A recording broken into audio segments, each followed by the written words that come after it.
우리 기독교는 다른 무엇보다 기도를 많이 강조합니다.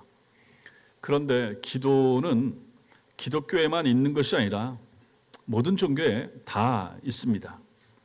다른 종교에서도 아주 열심히 기도하고 어떤 면에서는 우리보다 더 열심히 기도하는 것도 많이 있다고 볼 수 있습니다. 그렇다면 우리 기도와 다른 종교의 기도의 차이가 무엇일까요? 우리는 흔히 조용한 기도보다는 부르짖어서 크게 손들고 기도하는 것이 더 간절하고 더 잘 응답되는 기도라고 생각하기도 합니다. 낮에 기도하는 것보다는 새벽이나 밤에 하는 기도가 더 효험이 있다라고 생각하기도 하죠. 밥을 먹으면서 하는 기도보다 밥을 굶으면서 하는 금식 기도가 더 빠른 응답을 받아낼 수 있다 이렇게 생각하기도 합니다. 잠을 자면서 남는 시간에 하는 기도보다는 잠을 줄이고 잠을 자지 않고 철야하면서 드리는 기도를 하나님이 더 기뻐하신다 이렇게 생각하는 사람들도 있습니다. 한국교회 성도들 대부분이 이런 생각들을 가지고 있고 물론 그렇지 않은 분들도 계시긴 합니다.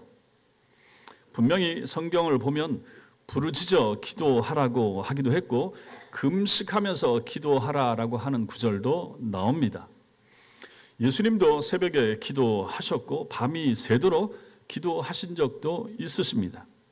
그런데 이런 것은 전부 기도의 내용이 아닌 방법에 관한 자세나 태도에 관한 것들입니다. 그러나 기도는 방법보다 실제로 기도하는 내용이 더 중요합니다. 즉 기도의 본질적인 부분이 중요하다 하는 것입니다. 그래서 여러분과 저는 기도를 잘 배울 필요가 있습니다. 기도가 어렵습니다. 제가 기도 인도할 때마다 말씀을 드리죠. 설교보다 기도가 더 어렵더라. 전도하는 것보다 기도가 더 어렵고 힘이 듭니다. 기도를 잘 배우는 것이 필요합니다. 대표 기도도 배워야 되고 어느 자리에 가서 기도하는 것도 마찬가지입니다.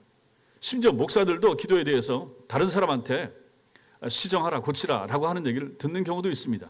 고쳐야 됩니다. 어떤 경우에는 큰 집회, 모임에 가서 목사님이 축도를 하다가 말이 꼬이는 경우도 있습니다. 너무 많은 말을 하려고 하다가 축도가 산으로 가버리는 경우도 있었습니다. 기도는 배워야 됩니다. 처음 신앙생활 할 때도 배워야 되지만 신앙생활 하신 지 한참 됐어서 기도는 배우는 것이 필요합니다. 특별히 대표기도 바르게 잘 하기 위해서도 잘 배우는 것이 필요합니다. 그런 면에서 우리 장로님들, 안수집사님들, 권사님들은 또 기도에 대해서 더욱 신경 쓰는 것이 필요합니다. 앞으로 몇 주 동안 이 기도의 본질에 대하여 주기도문 말씀을 가지고 같이 나누길 원합니다. 이 말씀을 같이 나눌 때 여러분들 기도에 대해서 잘 배우시길 바라고 무엇보다도 기도에 대해서 잘 배우면 기도하는 사람이 되어야 됩니다. 배우긴 배우는데 기도 안 하면 소용이 없습니다. 여러분과 제가 잘 배워서 기도하는 하나님의 사람들로 성장하고 자라가는 은혜가 있게 되길 바랍니다. 먼저는 주님이 기도를 우리에게 주신 동기가 있습니다.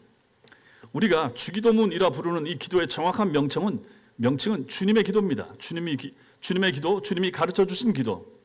그래서 어떤 분들은 예수께서 가르쳐 주신 기도라고 해서 예가 기도 이렇게 부르는 분도 있습니다. 주님의 기도와 관련하여 제일 먼저 생각해야 될 것은 예수님께서 우리에게 이 기도를 가르쳐 주신 동기입니다.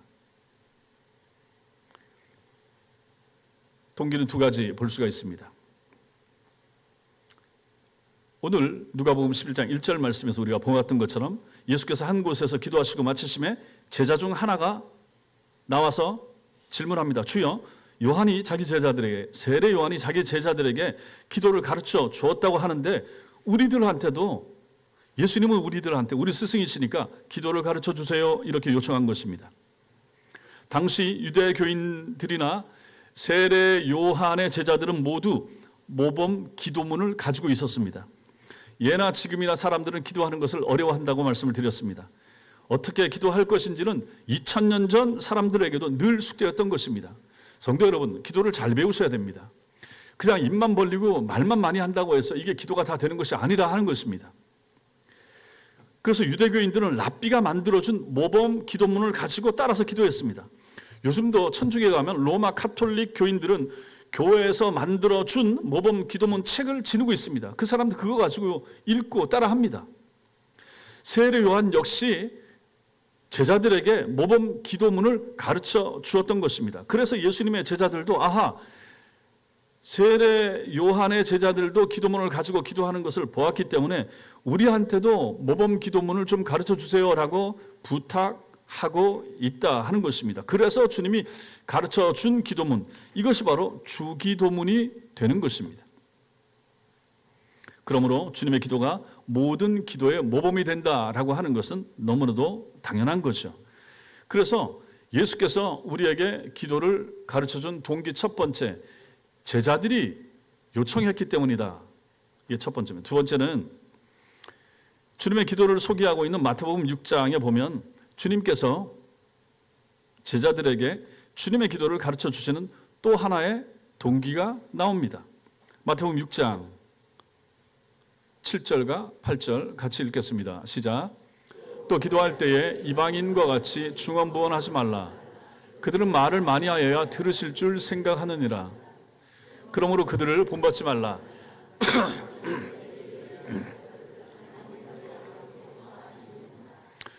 예수님께서 보시기에 당시 유대인들의 기도는 우상을 섬기는 이방인들의 기도와 다르지 않았습니다. 유대인들 역시 이방인들처럼 동일한 기도의 내용을 늘 중언부언 되풀이했기 때문입니다. 여기 중언부언이 무엇입니까? 했던 말 또 하고 했던 말 또 하고 의미 없이 반복하고 이렇게 하는 것을 중언부언 이렇게 말합니다. 요즘 같으면 영어로 블라블라 블라블라 이렇게 말하는 거. 영혼 없는 기도, 마음이 실리지 않은 기도, 이게 중언부언하는 기도인 것입니다. 그 시간을 때우기 위해서 말을 많이 하기 위해서 의미 없이 반복하고 하는 거, 이거는 잘못된 기도고 중언부언하는 기도라. 기도를 하는데 반복한다고 해서 그것이 잘못된 것은 아닙니다. 예수님도 잡히시기 전날 밤 동일한 기도를 3번이나 기도하신 적이 있고 엘리야도 가서 동일한 기도를 반복하면서 했던 적도 있고, 그렇기 때문에 동일한 기도를 반복하는 자체가 잘못된 것은 아닙니다. 거기에 마음이 실려 있느냐 그렇지 않느냐, 그 문제가 중요한 것이죠. 왜 사람이 중언부언하고 말을 많이 하려고 하겠습니까? 하나님께서 자신의 기도를 들으셨다라고 하는 믿음이 없으면 이렇게 되는 거죠.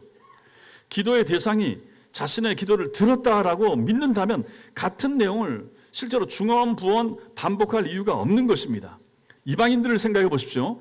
이방인들은 목석이나 나무나 쇠붙이 우상에게 기도하기 때문에 똑같은 내용을 날마다 반복할 수밖에 없는 것입니다. 절에 가서 탑을 돈다고 생각해 보십시오. 똑같은 내용을 가지고 반복합니다. 그럼 그 사람들은 마음에 뭐가 있습니까? 누가 이 탑을 더 많이 더 오래 도느냐, 누가 더 이른 시간에, 누가 더 늦게까지, 이러한 정성이 거기에 깃들여 있지 않겠습니까?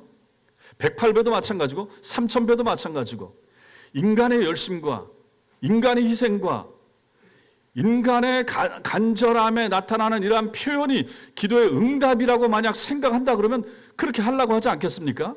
팔공산 갑바 위에 그 험한 곳에 올라가는 사람들은 왜 그렇습니까?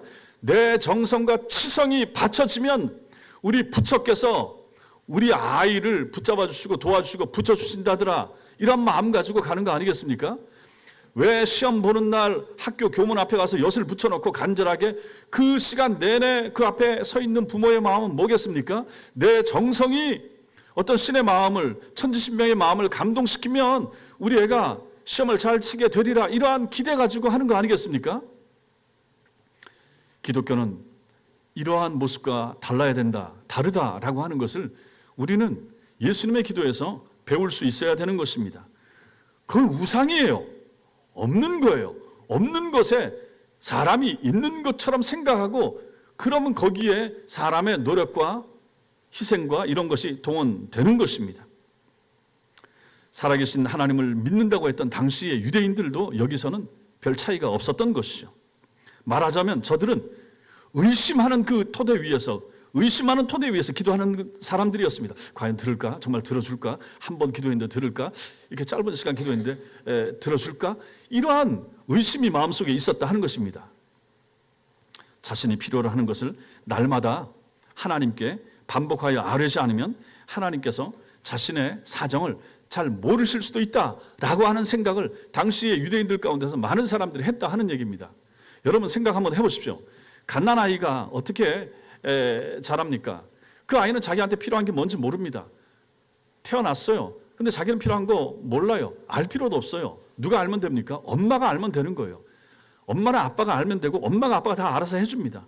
아이가 살아있는 것은 아이에게 무엇이 필요한지 부모가 다 알고 있고 아이가 구하지 않아도 때를 맞추어서 그 아이에게 엄마가 아빠가 공급해 주기 때문인 것입니다.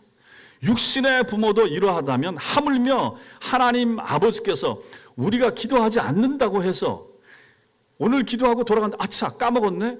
그럼 이 기도 안 들어주십니까? 왜 그런 생각을 하느냐 하는 것이죠.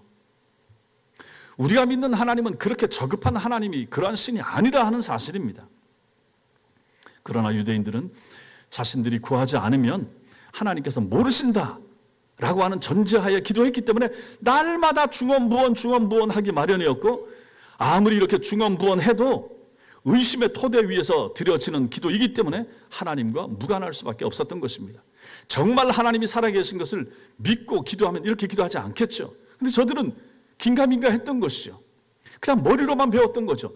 어렸을 때부터 그냥 율법과 토라만 암송해가지고 그 신께 이런 식으로 기도해야 된다 하고 모범 기도문만 가지고 기도하니까 진심이 담기지 않고 온 마음과 정성이 담기지 않은 채 기도 시간만 떼우면 되고 많은 말만 하면 되고 그래서 기도를 했다. 그런데 의심하면서 기도하는 거죠. 과연 들어주실까? 오늘 이만큼 했는데 내일 더 많이 해야 되지 않을까? 이런 생각을 가지고 기도하던 사람들이 바로 그 당시에 유대교인들이었고 이방인들은 뭐 더 말할 필요도 없고 그랬다라고 하는 것입니다. 주님께서는 이런 상황 속에서 제자들에게 주님의 기도를 주기도문을 가르쳐 주신 것입니다. 이방인이나 유대인들처럼 의심하는 기초, 의심하는 토대가 아니라 믿음의 토대 위에서 바르게 기도할 수 있도록 해주시기 위하여 주님께서 주신 것이 주기도문이 되는 것입니다.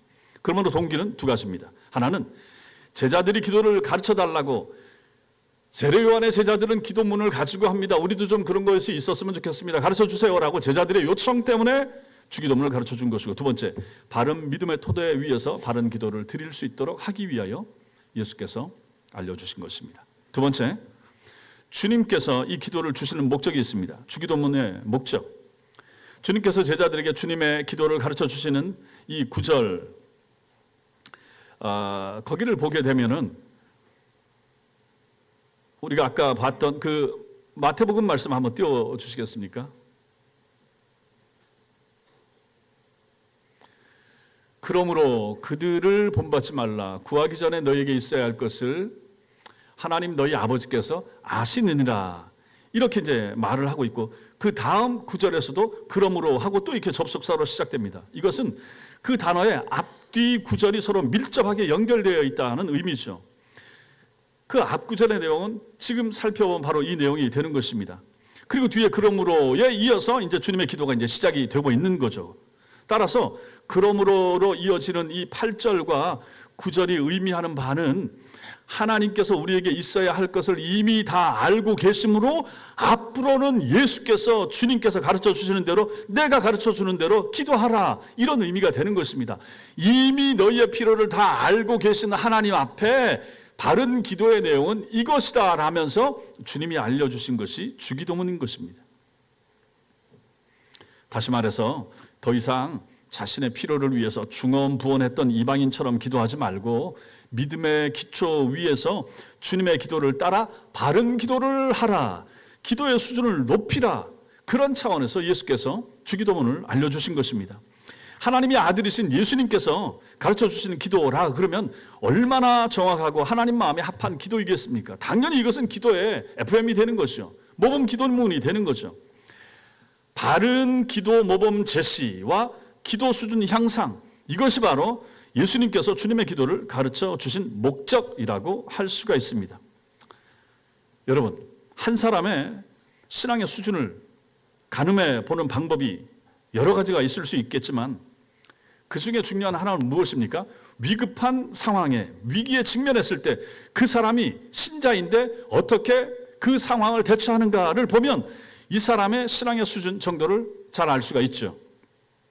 위기의 순간에도 성도답게 대처하는 사람이라 그러면 이 사람은 당연히 성숙한 신앙을 가진 사람으로 볼 수가 있을 것입니다. 또 하나의 방법은 무엇인가? 그건 바로 기도의 내용을 살펴보는 것입니다. 저 사람의 기도의 내용을 보는 거죠. 신앙의 수준과 기도의 수준은 언제나 정비례하여 같이 가기 때문입니다.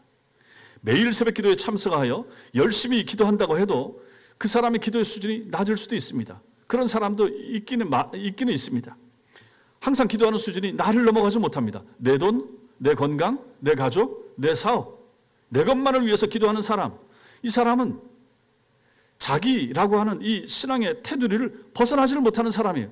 이 사람의 수준은 좁고 이 사람의 영적인 수준도 높다라고 보기 어렵다 하는 것입니다.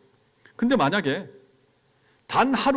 하루에 단 10분을 기도한다고 해도 그 내용이, 기도의 내용이 하나님의 뜻과 교회와 이웃을 위한 기도라고 한다 그러면 그 사람의 신앙의 수준이 좀 더 높은 사람이라고 우리는 봐야 되지 않겠습니까?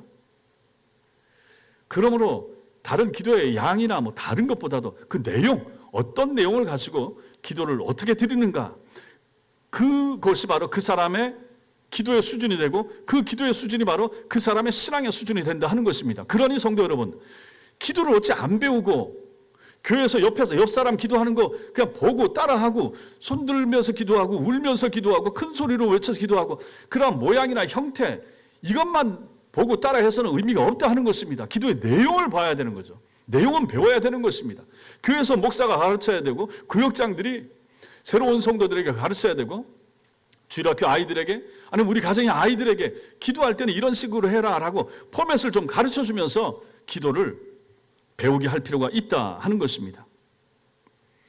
따라서 예수님께서는 어떻게 기도하는 것이 바른 기도인지를 모르는 사람들에게 기도의 샘플, 모형을 보여주고 자기 틀에 갇혀 있는 우리 기도의 수준을 끌어올려 주시기 위해서 너만, 나만, 가정만 위에서 기도하는 것이 아니라 좀 더 높여서 우리 공동체, 교회, 나라와 민족, 전 세계 전쟁과 고통과 어려움을 당하고 있는 다른 사람들을 위해서까지 기도의 범위를 넓힐 수 있는 사람으로 그렇게 자라가길 바라시면서 주님께서는 우리에게 기도를 가르쳐 주신 것입니다. 그리하여 결과적으로 우리의 신앙의 수준을 향상시켜 주시기 위하여 주님의 기도를 가르쳐 준 것입니다.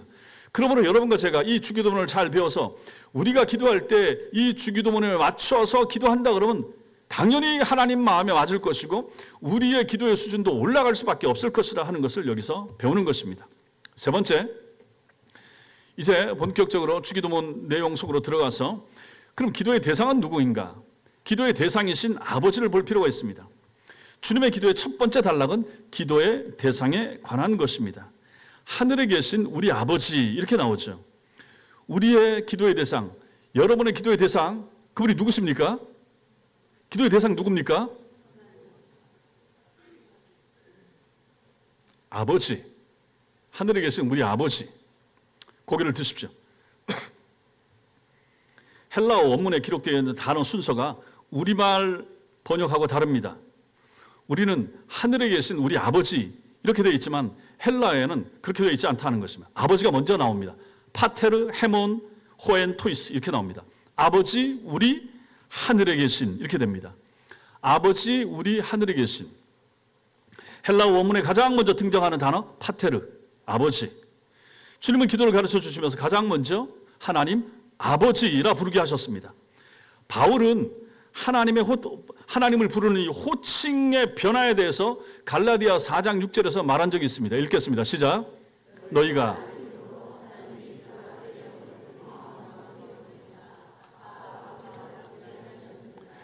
여러분과 제가 하나님의 자녀가 되었기 때문에 하나님이 그 아들의 영을 우리 마음 가운데 보내셨기 때문에 즉 성령을 받았으면 이제 우리가 하나님을 뭐라고 부를 수 있단 말입니까?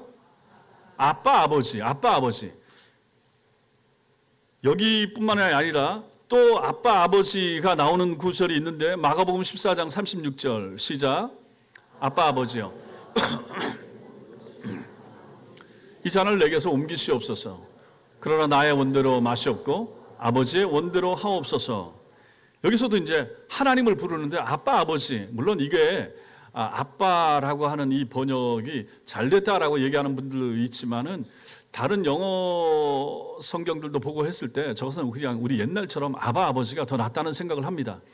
아람어 아바를 헬라어로 음력을 한 것이고 이것을 가지고 영어 성경에도 그대로 아바 파더 이렇게 썼기 때문에 우리가 굳이 저 아바를 유아어라고 하죠. 애들이 아빠를 부를 때 영어로 데디 뭐 이렇게 부르는 것처럼 아바를 생각을 해서 아빠, 아버지 이렇게 우리 개역 개정에서 바꿔놨지만은 그거보다는 그냥 옛날 아바, 아버지 이 의미가 더 낫다.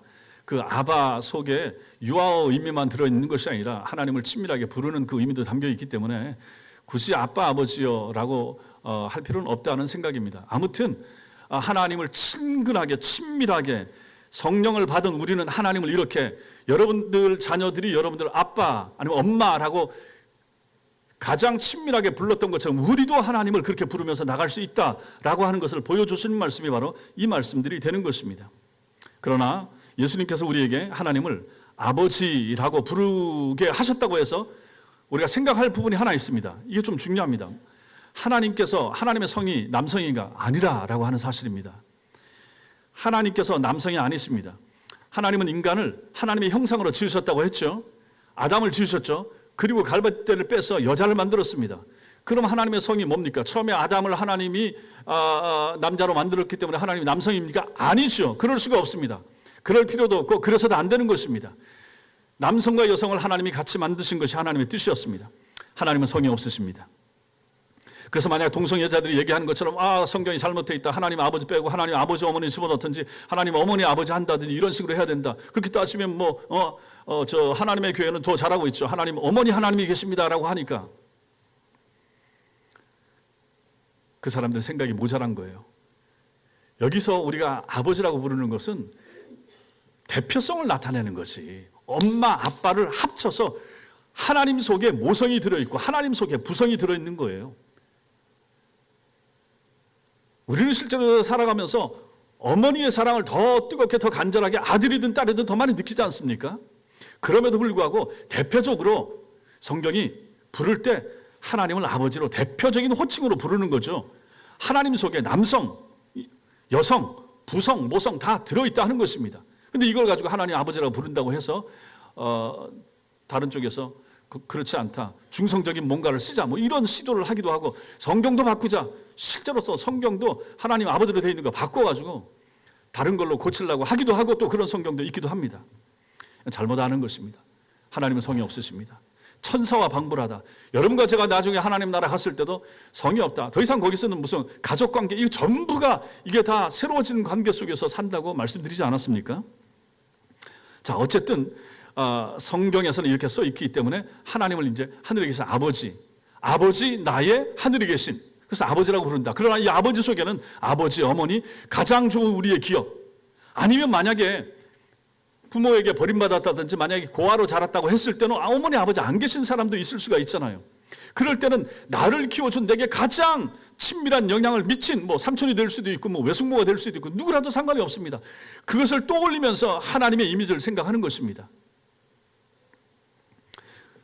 근데 성장하면서 아버지에 대한 감정이 좋지 않은 성도가 있을 수 있습니다. 그렇죠. 아버지 보통 혼내기도 하고. 저는 물론 아버지보다 어머니가 더 무서웠거든요. 어머니한테 많이 맞고 아버지한테 별로 안 맞았기 때문에. 근데 만약에 아버지한테 혼을 많이 났다, 자주 맞았다 그러면 이 아버지, 하늘에 계신 우리 아버지 하면 그 아버지가 날 패던 아버지, 술 주정하던 아버지, 때려 부시던 아버지, 근데 그 아버지가 하늘하나님 아버지도 그런 아버지와 인상이 비슷해지면 그 하나님 앞에 나오는 것이 이게 좀 답답해지지 않겠습니까? 아버지로부터 어렸을 때 받은 크고 심각한 상처들이 있다가 그러면 그 사람이 하나님을 아버지로 부르면서 나아가는 일에 걸림돌이 될 수도 있을 것입니다. 우리 모두는 어린 시절에 자기를 돌보는 사람의 품속에서 실제로 하나님을 경험하게 됩니다. 아이들은 엄마가 하나님이에요. 자기가 인지작용을 가지고 회심하기 전까지는 엄마나 아빠가, 많은 경우에 엄마가 아이들에게는 하나님 아니겠습니까? 엄마는 다 해주니까요. 뭐든지 말할 수 있고 부탁할 수가 있고. 그러나 아버지나 어머니나 문제 있는 부모이거나 혹은 태어나면서부터 부모 없이 남의 손에서 자란 경우라고 하면 정상적인 하나님 신앙을 교회 안에서 배우는 것이 좀 어려울 수도 있습니다.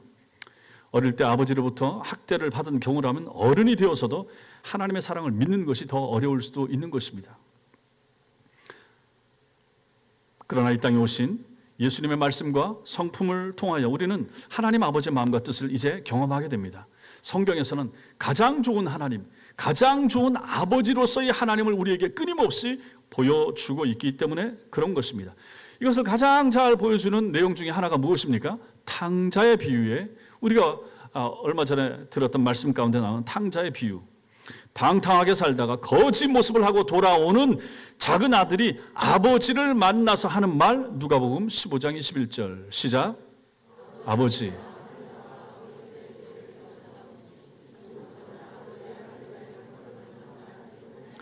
한 번 더 읽겠습니다. 시작.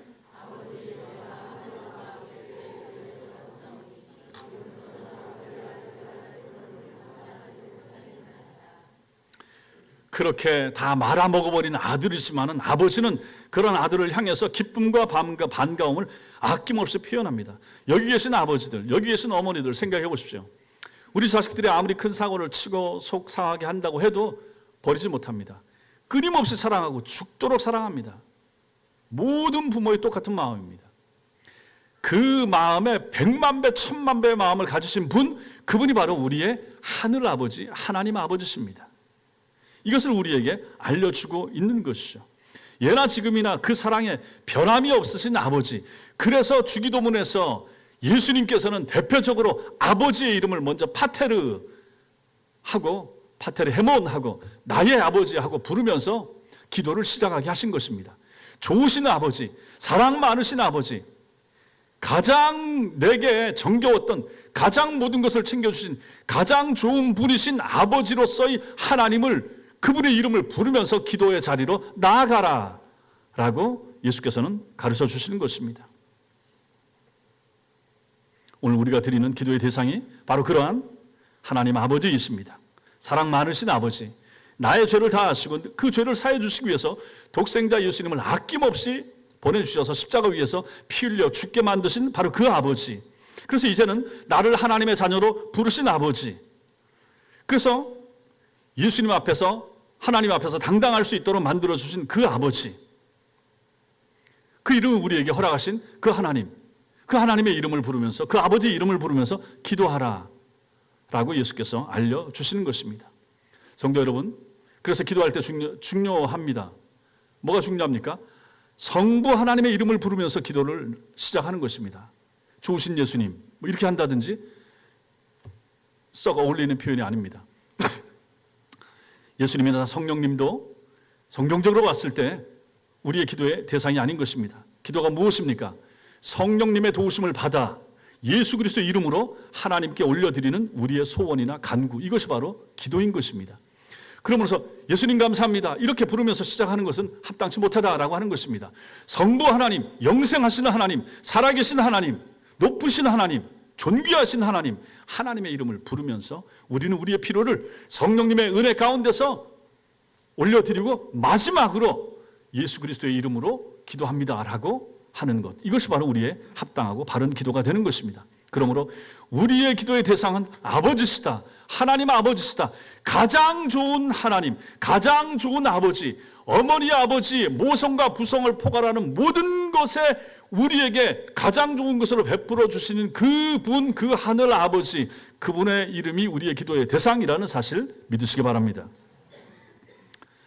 네 번째는 나의 아버지가 아닌 우리의 아버지라는 사실을 알면서 우리는 또 기도하는 것이 필요합니다. 아버지를 나의 아버지라고 부르지 않고 우리 아버지라고 부르라고 예수께서 가르쳐 주십니다. 나를 구원하신 하나님을 나의 아버지라고 부르는 것은 너무도 당연합니다.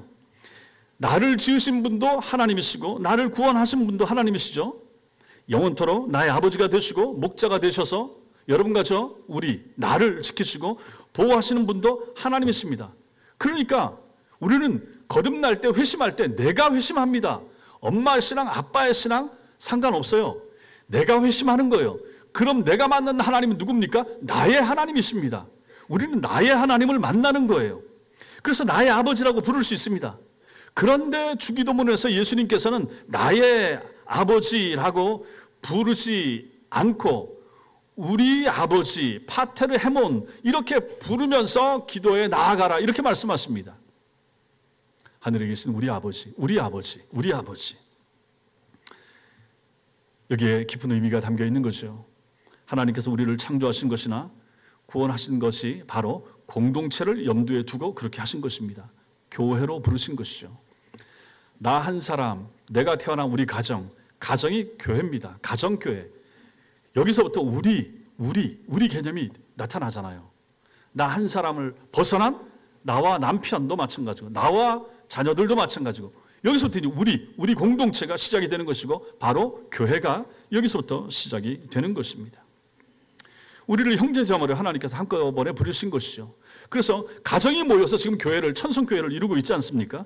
그래서 성경 속에 보면 너보다는 너희가 많이 나오는 이유도 바로 여기에 있는 것입니다. 우리가 하나님의 자녀로 부르심을 받은 것이 바로 이렇게 공동체로 부름을 받은 것입니다.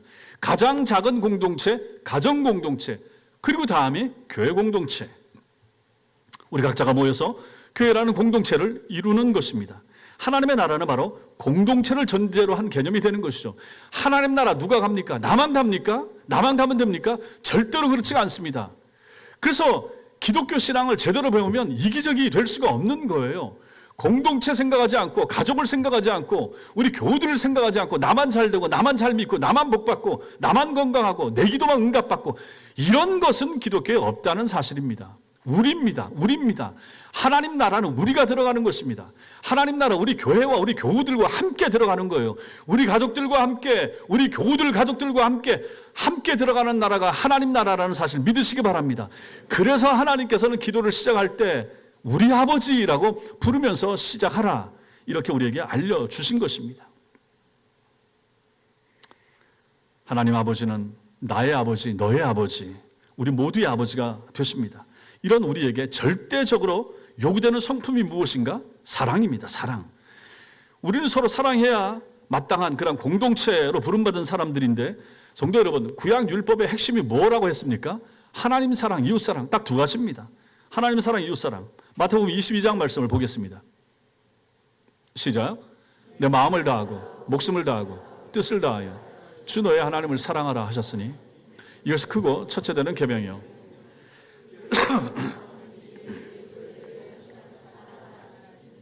이 두 계명이 온 율법과 선지자의 강령이니라. 아멘. 여기서 보시면 둘째도 그와 같으니 이렇게 나오죠. 둘째도 그와 같다. 이건 무슨 말입니까? 첫째와 똑같다. 첫째와 둘째의 비중이 똑같다. 그런 의미가 되는 것입니다. 예수님께서는 하나님 사랑과 이웃 사랑, 사람 사랑이 똑같다. 큰 계명이다. 이렇게 말씀하시는 것입니다. 차별이 없다. 그것이 온 율법과 선지자의 강령이라 이렇게 말씀하십니다. 즉 율법과 선지자의 강령이 뭡니까? 구약 성경의 핵심이 이거다 이렇게 말씀하시는 거죠. 구약 성경을 다 모아놓고 그 중에서 추려내면 두 가지가 나옵니다. 하나님 사랑, 이웃 사랑 두 가지가 딱 나온다 하는 것이죠. 교회는 하나님의 사랑이 풍성한 공동체를 이 땅에 펼쳐나가는 장소가 되어야 하는 것입니다.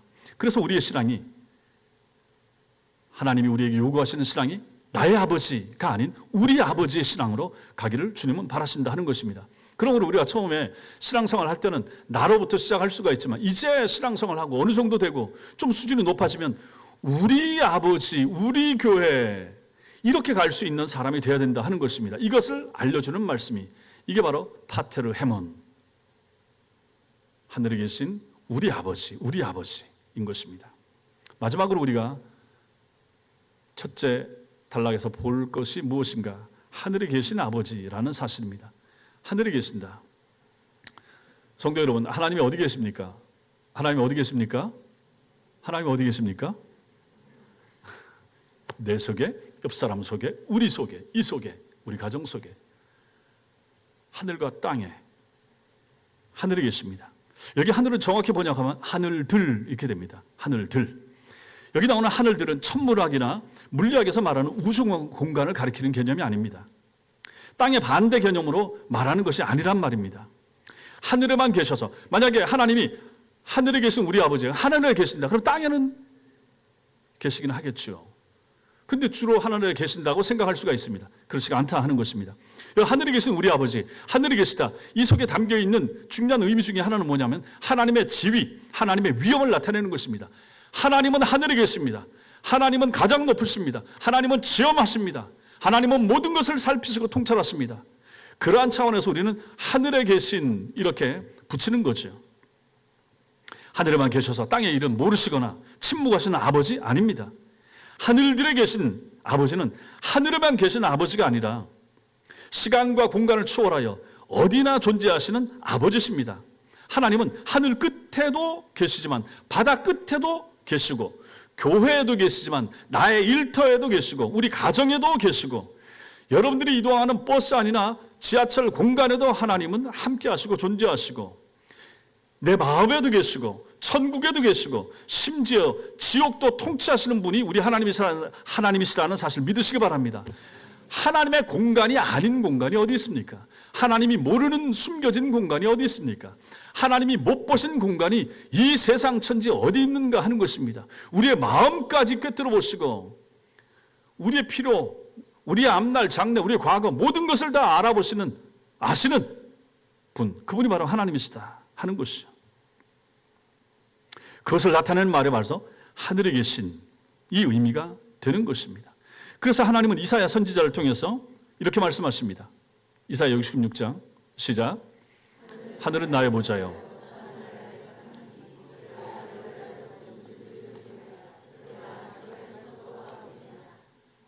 하늘, 땅 전부 다 하나님의 것인데 사람이 하나님을 위하여 성전을 지어드리겠습니다. 바쳐드리겠습니다. 그게 솔로몬 성전이라고 한들 주님이 거기에 거하시겠습니까?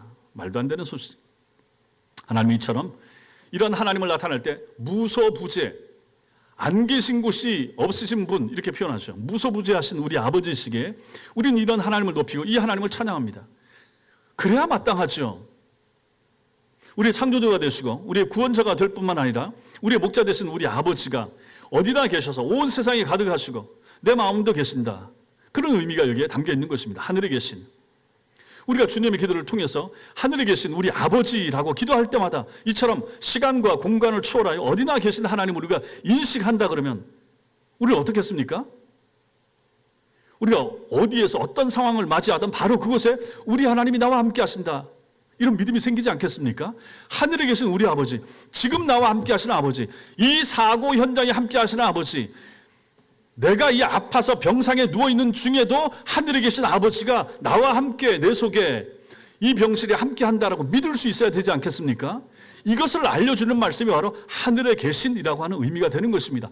하늘에만 계신 것이 아니고 어디나 계신 분을 나타내는 단 하나의 표현이 바로 하늘에 계신으로 통칭이 되고 있다 하는 것입니다. 그러니 여러분과 제가 이것을 분명히 믿는다 그러면, 정말로 하늘에 계신 하나님 아버지를 믿는다 그러면, 나와 함께 하시고 나를 살피시고 도우신다는 것을 믿는다고 하면 우리는 절대로 낙담하거나 좌절하거나 절망할 필요가 없을 것입니다. 그 하나님이 나와 함께 하니까요. 그리고 우리는 또한 이 하나님을 믿으면 어떻게 하겠습니까? 행실을 잘하게 되겠죠. 조심하겠죠. 죄를 안 지려고 하겠죠. 흉악한 죄를 지려고 안 하겠죠. 우리한테 나쁜 제안을 하는 사람의 손을 잡지를 않겠죠. 왜요? 하나님이 보시니까요. 왜요? 그 현장에, 그 깜깜한 밤, 그 어두움 속에도 하나님을 함께 하시고 불꽃 같은 눈으로 나와 내 친구의 대화, 우리가 보는 여러 가지 동영상이나 뭐든지 하나님이 다 아신다, 보신다. 우리는 이것을 고백하면서 인식을 한다 하는 것입니다. 하나님이 보신다, 하나님이 아신다, 하나님이 들으신다. 이것을 인정하는 말, 이것이 바로 하늘에 계신 이 의미가 되는 것입니다. 사랑하는 성도 여러분, 기도는 우리에게 주신 하나님의 놀라운 선물입니다. 그 아들 예수 그리스도를 십자가에서 죽게 하시고 그 아들의 이름으로써 우리의 필요를 구하도록 주신 것이 기도입니다. 그렇게 생각을 해보십시오. 그러니 이 생각을 한다 그러면 다른 종교의 기도와 우리는 흔히 큰 차이가 없는 것처럼 생각하지만은 다 기도하니까요. 우리의 기도는 얼마나 특별한 주어진 선물로서의 기도인가. 내가 기도할 수 있음. 여러분과 제가 입을 벌려서 성부 하나님의 이름을 부르면서 성령 하나님의 도우심 가운데 성자 예수의 이름으로 내 가정의 필요, 우리 자녀들의 필요, 하나님의 나라, 교회, 하나님의 뜻, 하나님의 의, 이것을 위해서 기도할 수 있으면 이게 얼마나 감사한 일인가 한번 생각을 해보시라 하는 얘기입니다. 그러므로 여러분과 저는 기도하셔야 됩니다. 매일 기도하시고 날마다 하나님 앞에 엎드릴 수 있어야 됩니다. 여러분과 저는 지금 가장 흉악한 시대 속에서 제일 힘든 시기를 통과하는 중에 있습니다. 한치 앞을 모릅니다. 기후변화도 마찬가지고 세상 흘러가는 것도 마찬가지고 여기저기 터지고 있는 전쟁의 모습도 마찬가지고 흉악한 그러한 모습들, 이스라엘이나 뭐 헤즈볼라나 러시아나 우크라이나 다 마찬가지입니다. 이러한 상황 속에서 우리가 살고 있고 점점 힘들어지고 있고 취업이 힘들어지고 있고 결혼하는 것도 힘들어지고 있고 아이 낳는 사람 적어지고 있고 아이가 점점 줄고 있고 교회들이 힘들어지고 있고 총회가 끝나고 난 교단들마다 전부 다 작년에 비해서 얼마가 줄었고 10년 전에 비해서 얼마나가 줄고 있고 앞으로 이렇게 가다간 기독교가 이 땅에서 더 안 보일 수도 있다라고 하는 비관적인 전망이 난무하고 있는 그러한 시대를 우리는 지금 살고 있는 것입니다. 이러한 시대에 하나님께서 우리에게 주신 가장 탁월하고 좋은 선물이 기도라고 하는 것입니다. 그래서 성도 여러분, 우리는 이 기도를 활용해야 되지 않겠습니까? 내 건강이나 가족의 화목이나 직장의 든든함, 이것만으로는 살 수 없는 세상이 지금 우리가 사는 이 세상인 것입니다. 여러분과 저에게 필요한 것은 무엇입니까? 하나님의 능력과 하나님의 도우심인 것입니다. 이게 필요합니다. 이게 필요합니다. 내 힘과 내 능력으로 살겠다고 헛된 노력을 기울이지 마시기 바랍니다. 우리 아들이 잘해요. 우리 딸들이 잘해요. 저 아이들은 걱정할 필요 없어요. 라고 말할 수 있는 부모가 누가 있겠습니까? 세상에서는 그렇게 보일 수 있을지 몰라도 그 아이의 앞날을 누가 알 수 있단 말입니까? 이렇게 사건 사고가 온 데서 터지고 별별 일들이 다 일어나는 세상 가운데 우리 자녀들의 앞날과 우리 손주들의 앞날을 누가 보장해 줄 수가 있단 말입니까? 그러한 세상을 살아가는 우리에게 하나님이 허락하신 것이 바로 기도라고 하는 도구인 것이죠. 너무 흔한 기도, 너무 잘 아는 기도, 너무 많이 해왔던 기도, 아무 때나 할 수 있는 기도, 그래서 너무 가볍게 취급되고 있는 기도, 잘 안 하는 기도, 마음이 담기지 않는 기도, 기도의 자리에 잘 나오지 않게 된 기도, 새벽에도 덜 나오고 수요일날도 덜 나오고 기도를 잘 안 하시게 된 그러한 세상, 이 시대를 살아가는 여러분같이 이러한 시대에도 하나님이 우리에게 요구하시는 것은 기도하는 신자로 살라라는 사실입니다. 기도해야 살 수 있다라고 주님이 주시는 것이죠. 그것이 바로 주기도문을 주시는 우리 예수님의 마음인 것입니다. 가정이 평안하길 원하십니까? 교회가 든든하게 잘 세워지길 원하십니까? 육신의 건강이든지 나라의 평강이든지 그 전부 다 우리가 하나님 앞에 기도해야 될 문제 아니겠습니까? 기도하셔야 됩니다. 기도하셔야 됩니다. 기도해야 내가 삽니다. 기도해야 가족들이 삽니다. 기도해야 교회가 문제가 없을 수가 있는 것입니다. 혹 문제가 있어도 기도한 사람들과 기도한 사람들이 모이는 교회는 그것을 능히 극복하고 이겨낼 수가 있는 것입니다. 그래서 기도가 중요합니다. 주기도문을 배웁니다. 이걸 배우면서 여러분과 제가 다시 한번 마음에 다짐할 수 있게 되기를 바랍니다. 하나님, 내가 기도하는 사람이 되기를 원합니다. 하늘에 계신 아버지의 이름을 부르는 내가 되기를 원합니다. 나의 아버지, 우리 아버지 이름을 부르면서 하나님 앞에 나아가는 내가 되기를 원합니다. 하나님, 내 기도 들어주세요. 간절한 기도, 뜨거운 기도, 중언부언하지 않고 짧게 기도해도 5분을 기도해도 30분을 기도해도 마음과 정성이 녹아들여지는 기도. 그래서 정말 하나님 마음이 아픈 기도. 주님, 우리가 그런 기도하게 되길 원합니다. 성도 여러분, 기도하셔야 됩니다. 여태 30년, 50년 믿어서 기도 숱하게 했죠. 형식적인 기도하지 말고 교회 와서 제대로 기도하시고, 저도 마찬가지입니다. 기도 제일 많이 하는 사람 목사 아닙니까? 그러다 보면 형식적으로 습관에 따라 기도하기도 하고 관습에 따라서 타성에 젖은 기도할 수도 있습니다. 그러지 마시라 하는 것입니다. 교회 오셔서 기도할 때도 마찬가지고 어디에서나 마찬가지입니다. 식사 기도 한 번을 해도 마찬가지인 것이죠.